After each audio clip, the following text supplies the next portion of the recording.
Cette semaine, Apple a déployé plusieurs mises à jour, à savoir iOS 14.3 et watchOS 7.2. Parmi toutes les nouveautés disponibles, il y en a une qui a fait pas mal de bruit. On parle bien sûr du format ProRAW, désormais disponible exclusivement sur iPhone 12 Pro et iPhone 12 Pro Max. Pour commencer, on va parler sport, et en même temps que la mise à jour iOS 14.2, Apple a déployé watchOS 7.2, donc la mise à jour pour les Apple Watch. Et la nouveauté à savoir, c'est qu'il est désormais possible de connaître votre VO2 max en portant votre montre lors d'un exercice physique.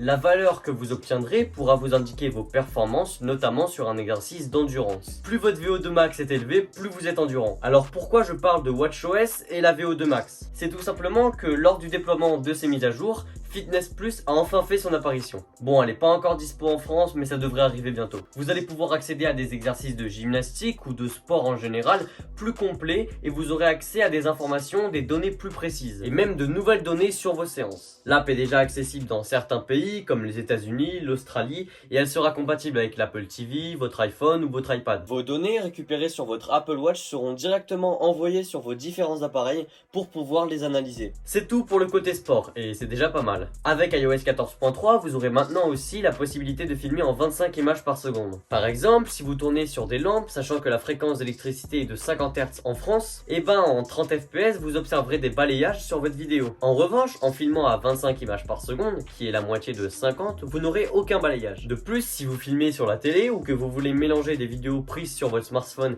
et sur des appareils photo, il faudra opter pour le format 25 images par seconde. C'est la calibration universelle. D'autres applis nécessitent aussi de tourner en 25 images par seconde. Ça peut donc être bien utile pour les vidéastes amateurs comme professionnels. On va parler de Apple ProRAW, c'est la nouveauté que tout le monde attendait de cette mage. Comme je l'ai expliqué, la mise à jour 14.3 permet à la gamme d'iPhone 12 Pro de prendre des photos au format ProRAW, et ce sur tous les capteurs. Le RAW est un format qui existe depuis de nombreuses années sur les appareils photo et cette année, il fait son apparition sur l'iPhone. En effet, le format RAW est un format de sortie assez lourd permettant d'avoir une plus grande souplesse quand vous retouchez vos photos. Là où le format RAW d'Apple est différent, c'est que la photo est déjà traitée logiciellement par votre iPhone. Elle sera donc parfaitement exploitable sans modification de votre part. Chose impossible avec le format RAW classique. Vous remarquerez d'ailleurs aucune différence entre une photo classique et une photo en format RAW sur votre iPhone. Évidemment, l'objectif est de retoucher vos photos sur des logiciels faits pour, par exemple Lightroom. Ce logiciel supporte parfaitement les fichiers DNG. Pour rappel, le format dit RAW n'est pas unique et chaque marque possède un RAW propriétaire. Le format DNG existe donc pour pallier à ce problème. C'est un format RAW mais public et exploitable librement par tous les logiciels. C'est donc plus facile de retoucher des photos et vous serez plus libre dans l'optimisation et la retouche de vos images. Voici quelques exemples qui montrent la souplesse de l'Apple ProRAW. À gauche, c'est l'image que vous obtenez directement sur votre iPhone quand vous prenez une photo en RAW.